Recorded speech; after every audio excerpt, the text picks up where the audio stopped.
I would say my favorite pastime by far is going scuba diving.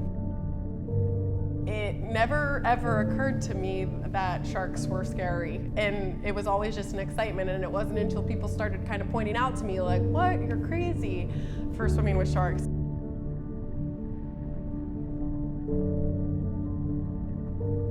I've always felt more than comfortable underwater with any type of animal, especially a shark, because I think they are super majestic.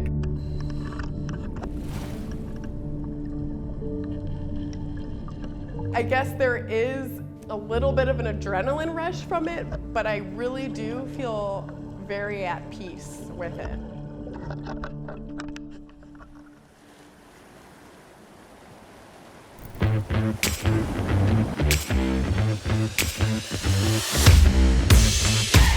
So I'm from a small town called York in Pennsylvania. Growing up, I played sports since I was a kid.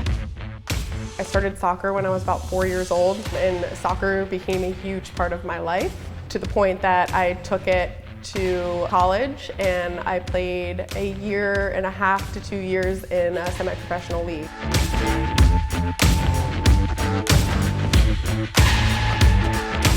I do play soccer in recreational leagues just to keep myself active, and I've always had the love for the sport. When it comes to staying active, I find that my mind and my body and my spirit, everything is more aligned when I am keeping it fresh and keeping variety in my activities. So I love to do yoga, to do soccer, I love to lift weights, I love to go swimming, I love to go running, and I find that the variety keeps things interesting, and so I don't get bored.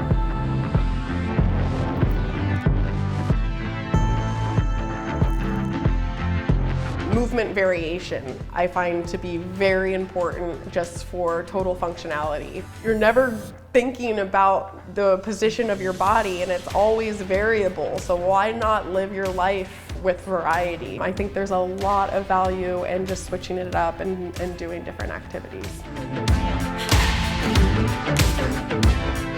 My first major was bio-pre-med, so I was thinking like, oh, I want to go into the healthcare field and I want to help people. Really what geared me towards physical therapy was my love for the human body and discovering how we can work with it to help heal itself.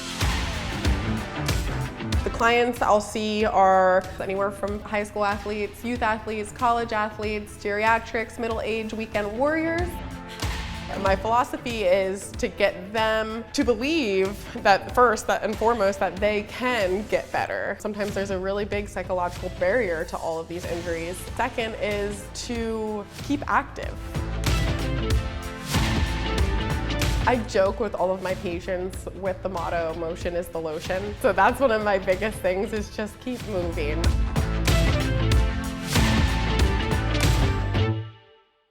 As an athlete growing up, it was always push, push, push. My joints were basically degenerating, and at 21 years old, had no guidance on how to fix that. And at my generation, it was like athletic trainers was just put ice on it, put heat on it.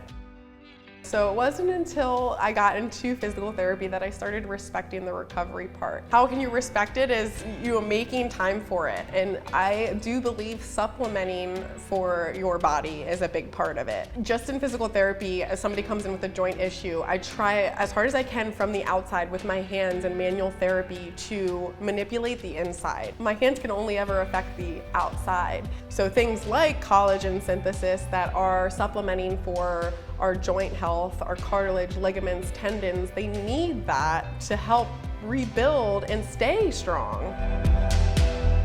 SaltWrap being an NSF certified for sport product is so reassuring, especially from being a college athlete and having that as a requirement.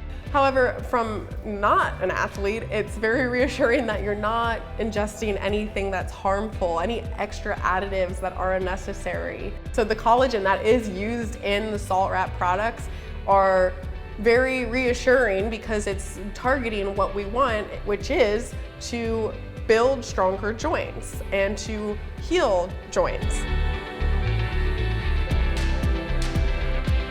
Recovery goes not only on the outside, but the inside, and then also mentally, right? I think in America, especially, we are always on the go, go, go. Quite honestly, yoga in the last year has really offered some great benefit to me because it's kind of gotten me to slow down and actually listen to my breath. And then that way you can actually be more in tune with your body and feel what's going on. Maybe it's not until you do that that you realize, wow, I have a lot of neck tension and I've been getting headaches all week. Well, maybe you haven't been paying attention to that because you've just been so busy with your day-to-day life.